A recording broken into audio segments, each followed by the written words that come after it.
Welcome back to my garden. Here we are on a lovely sunny day in July, and I'm going to show you about weeding. Weeding's not a huge problem in the domestic garden, but you can make it a lot easier for yourself just by knowing a few techniques. So I'm going to show you mulching, how to control weeds by laying down a mulch on the surface of the soil, polyculture, how to reduce weed problems by growing different plants together. Then I'll be getting out my hoe, showing you how I use the hoe, and finally a bit of casual weeding. I love that expression, casual weeding. Everything in the garden really should be casual. If you saw last month's episode, film number 3, you will have seen me planting this lot, a mixture of cabbage and sweet corn. This is my later sweet corn. We'll be seeing my early sweet corn a little bit later on. And what we have here is an example of mulching. So mulching suppresses weeds by denying them light.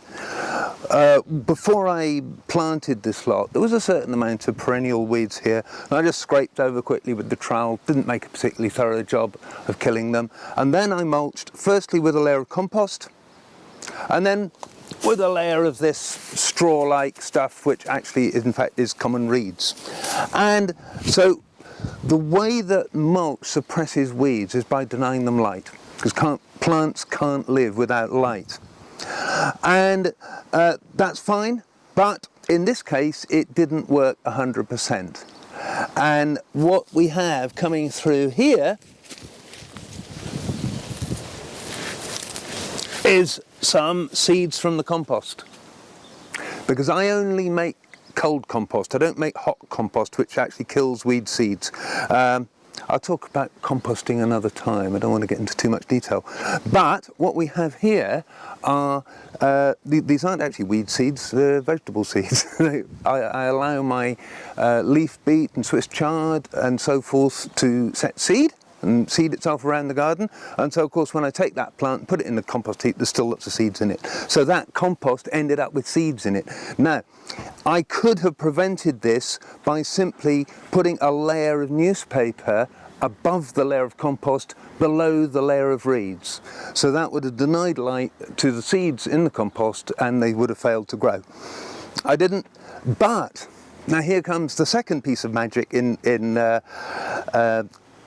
sheep mulching, is that the crop plants actually begin to take over. So these cabbages here, you see, will grow, and before these little beet plants can do anything like starting to compete with the crops, the cabbage will have taken over the function of the mulch. It will be shading out the weeds. Okay, there'll be one or two, but I don't actually regard these as weeds. You know, if next spring I find that I have a fantastic crop of beet here, I'll just leave it. That will be my crop. You know, I'm a somewhat flexible gardener.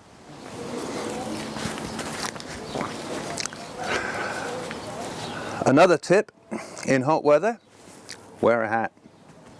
Helps you go on working much longer. Bit of shade around the head. So, here we've got a similar thing to what we were just looking at. This is my early crop of sweet corn, and underneath it there is a crop of squash. It's a mixed crop. Now, one of the many advantages of having this mixed crop is weed control.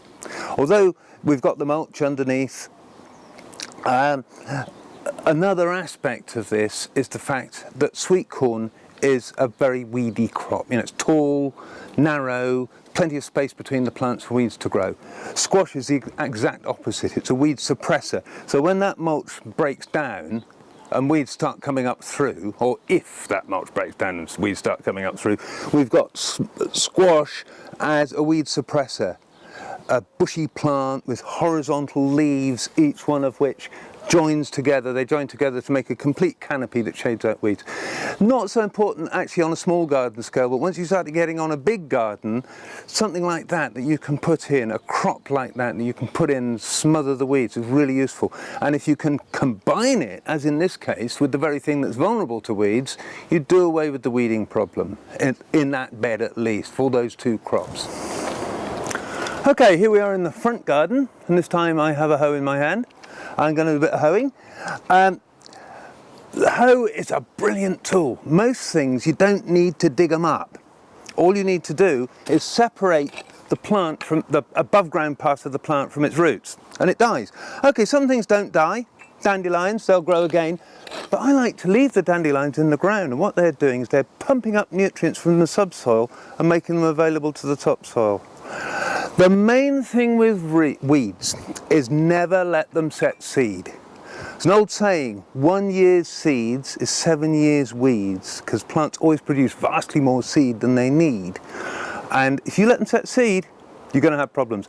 Now, I do let some things set seed. Those are things I want. I'll show you some of those in a moment. But just now, I'd like to focus on the path. Now, I must say, I wouldn't have let this path get so weedy if I hadn't known you were coming and we were going to be filming about weeds. I don't normally let it get to this state. I try to hoe things when they're small, because it's easier then, and there's less chance that they will set seed. Knowing quite what to do with a path in order for it not to be a source of weeds, which then go ahead and invade your beds. Over the years, I've tried lots of different mulches and different things, and I've come to the conclusion in the end that the best thing is just to hoe them.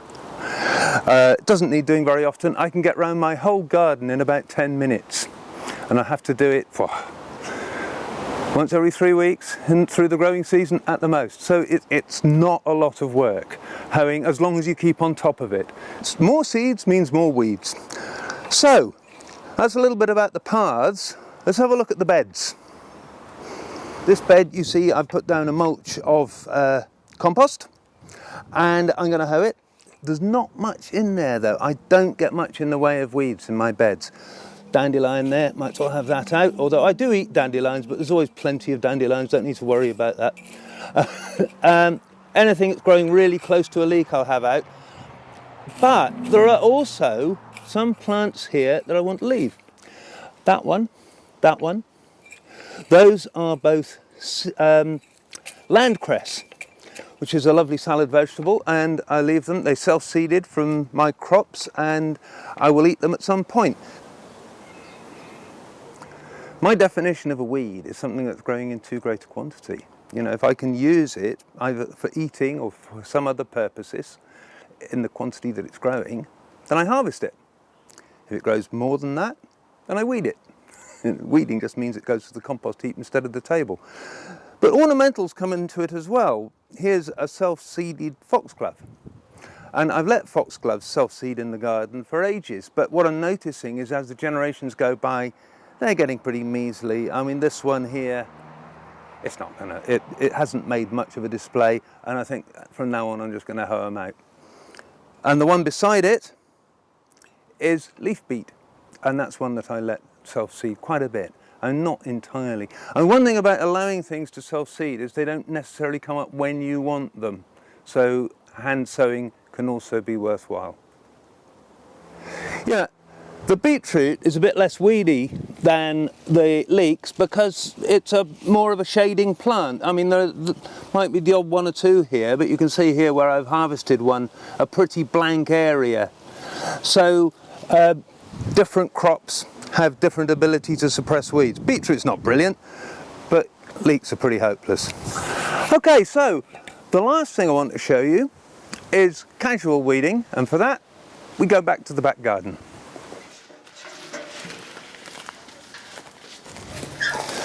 So, casual weeding is nothing more than picking out the odd weed as you go past. Here, I had broad beans here until recently. Harvesting the beans has revealed the odd weed, so I just happened to be passing by. And I whip them out, and you know, it takes seconds. Usually, casual weeding, there's even less to pick out than that. One of the things I've got here is bindweed. And this, quite honestly, is all I do about bindweed. You know, it can be a terrible problem in a garden, but if every time you see a piece of bindweed you can just nip it off at the surface, gradually the bindweed will decrease. I don't think it'll ever go away, but you will get less and less through time. And so with a combination of these 4 methods that I've showed you, I don't really get a problem with weeds.